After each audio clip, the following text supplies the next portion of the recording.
ఇక ఇక్కడ నిశ్చితార్థంలో ముందుగా అబ్బాయి నాన్నే అలాగే అమ్మాయి నాన్ని కూర్చొని పెట్టి పూజ చేయించారని చెప్పాను కదా. పూజ చేయించి తర్వాత మళ్ళీ అమ్మాయిని ఒకదాన్ని కూర్చొని పెట్టి పూజ చేయించారు. పూజ చేయించి అబ్బాయి వాళ్ళు తెచ్చిన బట్టలేమో అమ్మాయి చేతిలో పెట్టి ఆ బట్టలు మార్చుకురమ్మంటారు.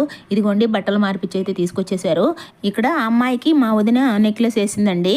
అంటే అబ్బాయి వాళ్ళు అమ్మాయికి ఎంగేజ్మెంట్కి అంటే నెక్లెస్ పెట్టారన్నమాట. సో ఆ నెక్లెస్ ఏమో మా వదిన మెడలో వేసింది.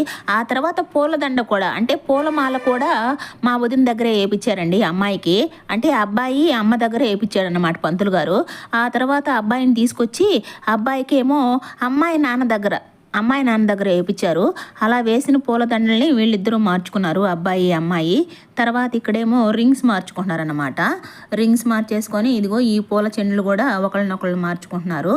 అలా మార్చుకున్న తర్వాత ఇక ఇద్దరిని కూర్చొని పెట్టి ఇక అందరూ వచ్చి అక్షింతలు వేసేసారన్నమాట.